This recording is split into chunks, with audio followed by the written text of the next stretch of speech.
بسم اللہ الرحمن الرحیم۔ السلام علیکم۔ آج 27 نومبر بروز جمعہ ہم بات کریں گے نون لیگ کی درخواست فردوس عاشق اعوان کے خلاف لاہور ہائی کورٹ میں، اور جو نون لیگ تنگ آ چکی ہے فردوس عاشق اعوان سے، اس کے خلاف وہ لاہور ہائی کورٹ پہنچ گئی ہے۔ وہ کیا سماعت ہے، معاملہ کیا ہے، میں آپ کے ساتھ شیئر کروں گا۔ نون لیگ کے اہم سینئر رہنما کی والدہ کے خلاف مقدمہ درج ہوا ہے اور نون لیگ کی ساری قیادت سراپا احتجاج ہے۔ وہ کیا معاملہ ہے اس کے اوپر بات کریں گے۔ اور جو لفافہ صحافی ہیں انہوں نے یو ٹرن لے لیا ہے نون لیگ کی ترجمانی سے، اس کے اوپر بھی ہم بات کریں گے آخر پہ۔ پہلے ہم بات کر لیتے ہیں جو نون لیگ کی ایک درخواست ہے، اور وہ فردوس عاشق اعوان کے خلاف درخواست فائل کی گئی ہے۔ اور یہ جو درخواست ہے یہ ان کی بطور جو ان کو مشیر وزیر اعلیٰ پنجاب تعینات کیا گیا تھا، اس تعیناتی کو چیلنج کیا گیا ہے۔ ظفر اقبال ایڈوکیٹ صاحب ہیں، یہ نون لیگ کی وکلا ٹیم کے ممبر ہیں، اور یہ درخواست انہوں نے فائل کی ہے۔ اور اس درخواست میں جو موقف ہے وہ یہ اپنایا گیا ہے۔ اس درخواست کی سماعت chief justice Lahore high court justice Qasim Khan صاحب نے فرمائی ہے، اور اس میں جو موقف یہ اختیار کیا گیا ہے کہ فردوس عاشق اعوان کی جو تقرری کی گئی ہے وہ بالکل غیر قانونی ہے۔ ان کو غیر قانونی طریقے سے تقرر کیا گیا ہے، کیونکہ فردوس عاشق اعوان وہ ہیں جن کے خلاف سپریم کورٹ کا بڑا فیصلہ آ چکا ہے، اور ان کے خلاف توہین عدالت کی کارروائی کا جو ہے وہ ڈائریکشن دی گئی ہے سپریم کورٹ کی طرف سے۔ آپ کو یاد ہوگا جسٹس قاضی فیض عیسیٰ صاحب کے معاملہ میں، جہاں پر 3 وفاقی جو لوگ تھے ان کے خلاف کارروائی کا حکم جاری کیا گیا تھا، اس میں فروغ نسیم کے بارے میں بات ہوئی تھی، شہزاد اکبر کے بارے میں بات ہوئی تھی، اور جو فردوس عاشق اعوان ہیں ان کے بارے میں تو یہ کہا گیا تھا کہ ان کے جو توہین امیز بیانات تھے قاضی فیض عیسیٰ صاحب کے بارے میں، اور جو انہوں نے لینگویج استعمال کی، جس طریقے سے انہوں نے قاضی فیض عیسیٰ صاحب کے معاملے میں بات چیت کی، میڈیا بریفنگ دی، وہ ساری توہین عدالت کے زمرے میں آتی ہے۔ اس لیے فردوس عاشق اعوان کے خلاف کارروائی ہونی چاہیے، کیونکہ ان چیزوں کا پہلے پتہ تھا، اور بارہا جب دوران سماعت تھی قاضی فیض عیسیٰ صاحب کی تو اس معاملے پر بھی یہ ساری چیزیں سامنے آ رہی تھیں۔ فردوس عاشق اعوان کا نام سامنے آ رہا تھا۔ فردوس عاشق اعوان کو جو وفاقی وزارت تھی وہاں سے ہٹا کر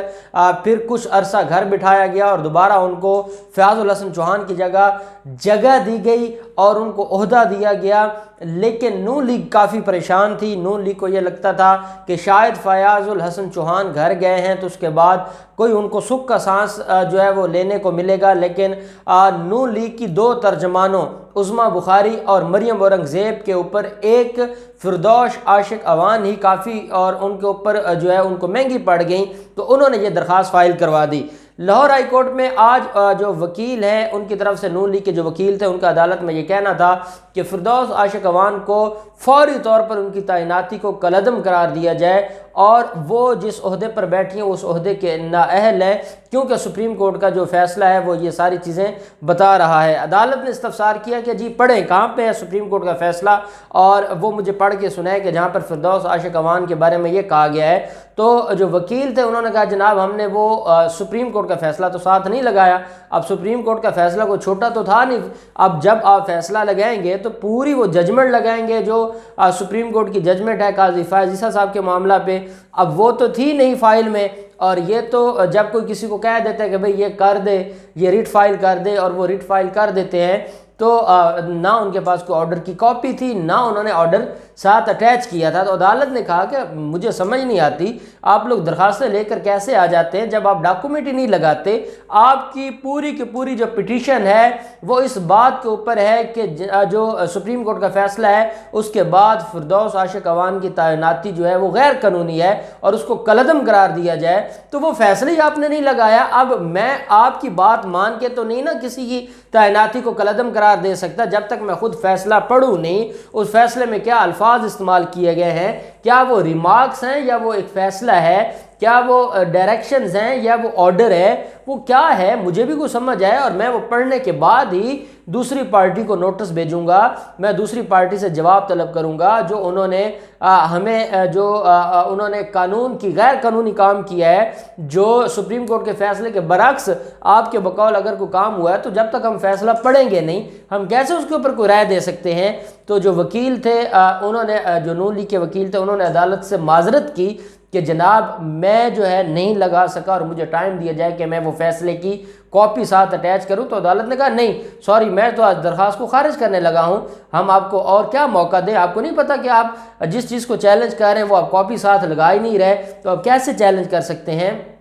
انہوں نے کہا جناب مجھے ایک بار موقع دیا جائے اور میری جو درخواست ہے وہ میرٹ کے اوپر سنی جائے، نہ کہ ٹیکنیکل گراؤنڈز کے اوپر، اور مجھے موقع دے دیں، میں جو آرڈر ہے اور جو ججمنٹ ہے وہ اس کی کاپی ساتھ لگا دیتا ہوں اور اس کے بعد سن لیا جائے۔ تو کیونکہ ایڈوکیٹ جنرل احمد اویس صاحب جب ان کی تعیناتی کی گئی تھی فردوس عاشق عوان کی، اس وقت بھی اس چیز کی انہوں نے جو ہے مخالفت کی تھی، اور ان کا یہ کہنا تھا کہ آپ جو تعیناتی کرنے لگے ہیں الٹیمیٹلی یہ چیلنج ہو جانی ہے، الٹیمیٹلی یہ سپریم کورٹ کے فیصلے کے خلاف ہے اور ہمیں جواب دینا پڑے گا، تو آپ اس چکر میں نہ پڑیں۔ یہ بات اس وقت بھی جو ایڈوکیٹ جنرل پنجاب احمد اویس صاحب ہیں انہوں نے یہ بات کی تھی، لیکن حکومت نے ان کو تعینات کیا تھا۔ اب وہ سپریم کورٹ کی ججمنٹ ساتھ لگے گی اور اس کے بعد اگلے ہفتے دوبارہ اس کیس کو فکس کیا جائے گا، عدالت اس ججمنٹ کو سنے گی، اس کو پڑھے گی اور اس کے بعد وہ فیصلہ کرے گی کہ آیا اس ججمنٹ کے حساب سے یا اس کے ریفرنس سے جو تعیناتی ہے فردوس عاشق عوان کی وہ درست ہے یا غلط ہے۔ اس کے اوپر عدالت فیصلہ کرے گی اور فیصلہ کرنے سے پہلے الٹیمیٹلی پنجاب حکومت کو نوٹس جاری کر کے جواب طلب کرے گی کہ انہوں نے یہ جو تعیناتی کی ہے کیا سوچ کر کی ہے، تو اس کے اوپر جواب دیں گے، اور اگلے ہفتے کے لیے کیس کو ملتوی کر دیا ہے۔ فردوس عاشق عوان کا یہ کہنا ہے کہ نون لیگ مجھ سے خوف زدہ ہے اور نون لیگ ڈری ہوئی ہے، نون لیگ میرا مقابلہ نہیں کر سکتی، نون لیگ کے پاس میرے سوالات کا یا میرے بیانات کا کوئی جواب نہیں ہے، اور اب وہ خوف کے مارے لاہور ہائی کورٹ میں گئے ہیں اور وہ یہ کہتی ہیں کہ جب میری تقرری ہوئی ہے تو لیگل ٹیم جو ہماری ہے اس نے یہ فیصلہ پڑھنے کے بعد ہی تقرری کی ہے اور ہمیں لاہور ہائی کورٹ سے سرخروئی ملے گی، اور یہ جو خواب لے کر گئے ہیں کہ یہ مجھے وہاں سے نااہل کروا دیں گے یا میری تعیناتی کو جو ہے وہ سیٹ اسائڈ کروا دیں گے یا نل اینڈ وائڈ ڈکلیئر کروا دیں گے، یہ ان کو ناکامی ہوگی۔ تو اب اس مسئلے پر اور اس کیس پر اگلے ہفتے سماعت ہوگی۔ دوسری طرف ہم دیکھتے ہیں جاوید لطیف کا آپ نام جانتے ہیں، ان کے خلاف نیب کے کیسز بھی ہیں اور وہ ایک نیشنل اسمبلی کی بڑی کمیٹی کے ہیڈ بھی ہیں، اور ساتھ وہ نون لیگ کے اور شہباز شریف کے خاص لوگوں میں ان کا شمار کیا جاتا ہے۔ ان کے خلاف ابھی پچھلے دنوں اینٹی کرپشن نے ایک مقدمہ بھی درج کیا ہے اور جاوید لطیف کی گرفتاری کے بارے میں بھی خبریں آ رہی تھیں۔ ابھی جاوید لطیف کا معاملہ حل نہیں ہوا تھا اور جاوید لطیف اپنی مصیبت سے نہیں نکلے تھے کہ جاوید لطیف کی والدہ ولایت بی بی کے خلاف بھی مقدمہ درج کر دیا ہے، اور ان کے ساتھ ولایت بی بی کے ساتھ پٹواری شبیر ہے اور ایک اور ملک طاہر نامی ایک شخص ہے، ان کے خلاف مقدمہ درج کر دیا ہے۔ یہ فراڈ کا ہے، یہ جیل سازی کا ہے، یہ جو ہے وہ مختلف جو ڈاکومنٹس ہیں ان کو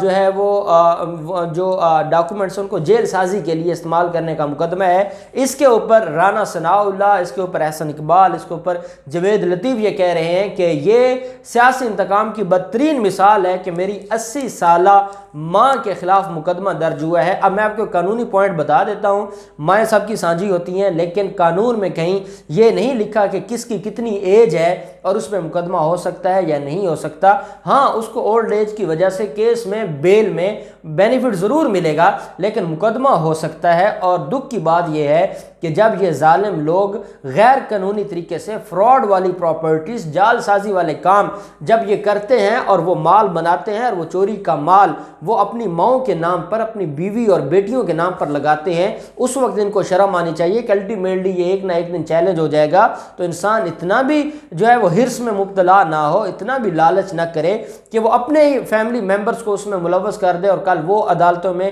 پیشیاں بھگتتے پلیں، جیسا شہباز شریف کا معاملہ ہے۔ اور شہباز شریف اور نواز شریف کی والدہ جو فوت ہو چکی ہیں ان کے خلاف بھی رائے ونڈ میں جو ناجائز قبضوں کا معاملہ ہے اس میں شمیم اختر بھی نیب کی انکوائری میں شامل تھیں اور اس لیے وہ لنڈن گئی تھیں۔ تو یہ جو معاملہ ہے کہ جب آپ ان لوگوں کو اپنے غیر قانونی دھندے میں شامل کرتے ہیں تب تو آپ کو شرم و حیا نہیں آتی، جب ان کے خلاف مقدمہ درج ہو جائے پھر آپ کو یہ لگتا ہے کہ بڑا غیر قانونی کام ہو گیا ہے اور سیاسی انتقام کی بدترین مثال ہے۔ یہ میں سمجھتا ہوں کہ یہ کوئی بات نہیں ہے۔ جس نے جو جرم کیا ہے، غلط کام کیا ہے، اس کو اس کے خلاف مقدمہ ہونا چاہیے، چاہے وہ بزرگ ہے یا وہ عورت ہے یا وہ کوئی مرد ہے۔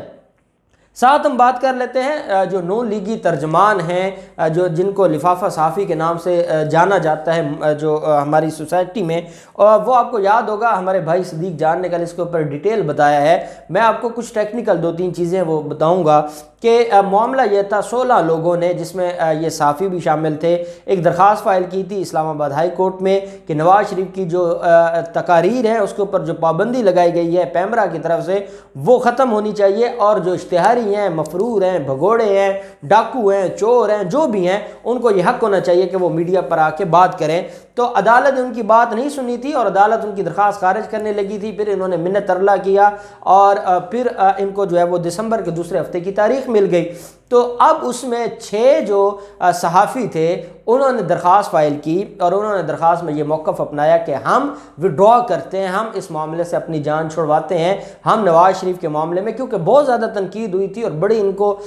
جو ہے وہ یہ بے عزت ہوئے تھے، تو انہوں نے 6 لوگوں نے درخواست فائل کی تھی۔ جب درخواست 6 لوگوں کی طرف سے اپنا نام وڈرا کرنے کی دائر کی گئی، اس میں غریدہ فاروقی تھی، محمل سرفراز تھی، اور اس کے علاوہ سرفراز حسین، نسیم زہرا، آسمہ شیرازی اور سلیم صافی، یہ 6 لوگ تھے۔ جب یہ درخواست کل لگی ہے اور یہ پیش ہوئے ہیں تو ان میں سے 2 لوگوں نے پھر اپنی وہ درخواست جو نام وڈرا کرنے کی درخواست تھی وہ درخواست وڈرا کروا لی، اور انہوں نے کہا جی ہمارا نام برقرار رہے، ہم اپنا نام وہاں سے نہیں نکلواتے، اور باقی 4 لوگوں کا نام عدالت نے نکال دیا۔ اب وہ جو اپنا نام نہیں نکلوانا چاہتے تھے، جو بڑے قریبی سمجھے جاتے ہیں، غریدہ فاروقی کے بارے میں تو بڑی خبریں بھی چلی ہوئی ہیں، تو وہ غریدہ فاروقی اور محمل سرفراز نے اپنا نام واپس نہیں لیا اور اپنی نام واپس لینے کی درخواست کو وڈرا کر لیا۔ جو 4 لفافہ صحافی ہیں انہوں نے اپنے نام سلیم صافی، نسیم زہرا، آسمہ شیرازی اور سرفراز حسین، انہوں نے اپنی درخواست جو نام واپس لینے کی ہے